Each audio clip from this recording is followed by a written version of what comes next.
Hey everyone, welcome back. Today we are going through DemonSoul Part 6, the next to last chapter in the DemonSoul saga. I hope you enjoy it. Let's get into this. DemonSoul, Part 6. Yoren was bedridden the 3 following weeks, and was very rarely conscious. At first, I feared that the fever might have claimed his mind. Even when lucid, the poor soul no longer spoke in the tongues of men, but only in grunts and growls like a feral beast. Whether he was actually speaking the demon's tongue at the time, or simply babbling from the fever, I may never know. He refused to tell me to the very end.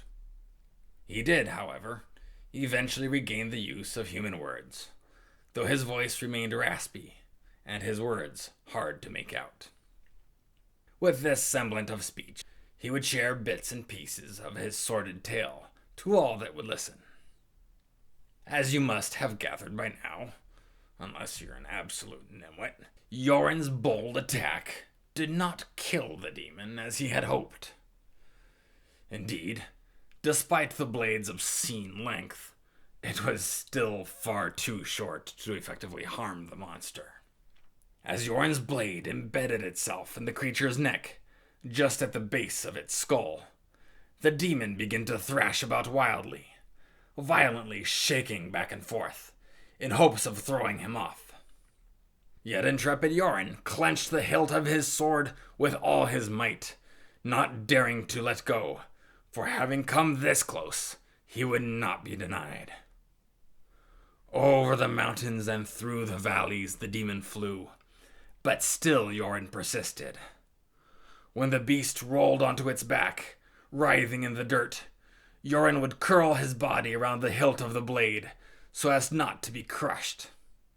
When the beast scratched itself against trees, knocking over full-grown pines in an attempt to be rid of him, he held firm.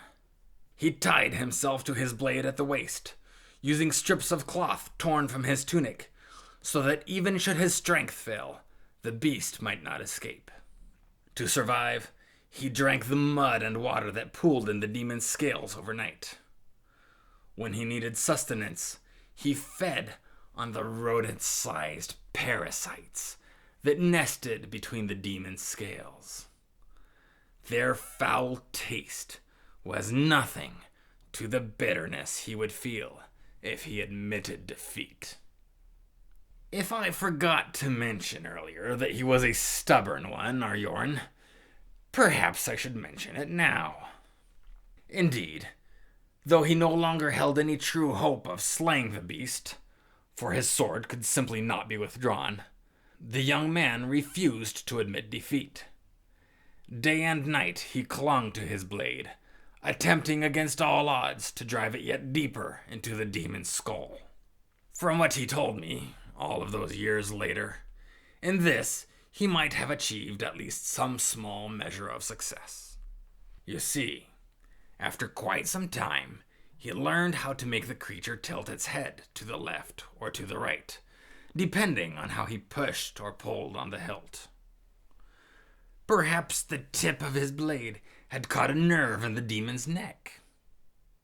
Then again, maybe the beast simply learned to sense his intent and obliged him whenever it felt so inclined. Eventually, and somewhat inevitably, the demon and its would-be slayer began to bond.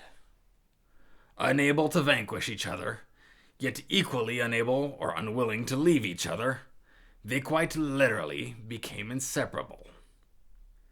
As the weeks melted into months, and the months into years, Yoren lost all perspective of time. His memories of the outside world began to blur and fade, until it seemed that the blade in his hands and the scales beneath his feet were all he had ever known. The beast he had wanted so desperately to slay became his world, nay, his very existence. When it slept, he slept.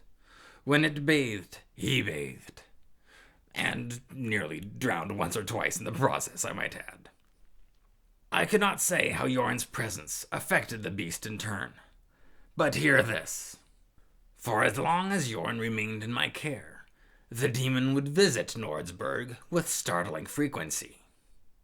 It never stayed long, and the bloodbath of its first appearance was never repeated. But every few days it would alight in that plaza and curl up like a cat might when taking a nap. Such was its size and frightful appearance that even as it slept, none dared attack it. After a few hours, when Jorn failed to appear, the demon would depart once more, vanishing into the skies until its next visit. Fools and cretins might say that the demon consumed Jorn's soul and enslaved him for eternity. But I know better, and now so do you. Indeed, it would seem that the beast became part of the man, just as the man became part of the beast. But if anything, I say it was Jorn who gave the beast a soul, and not the other way around. So that was DemonSoul, Part 6. Let me know how you liked it. Was it great? Was it too preachy? Was it just right? Let me know the one idea you have that would make it even better, take it to the next level, and I'll implement it if I can. I'll see you next time.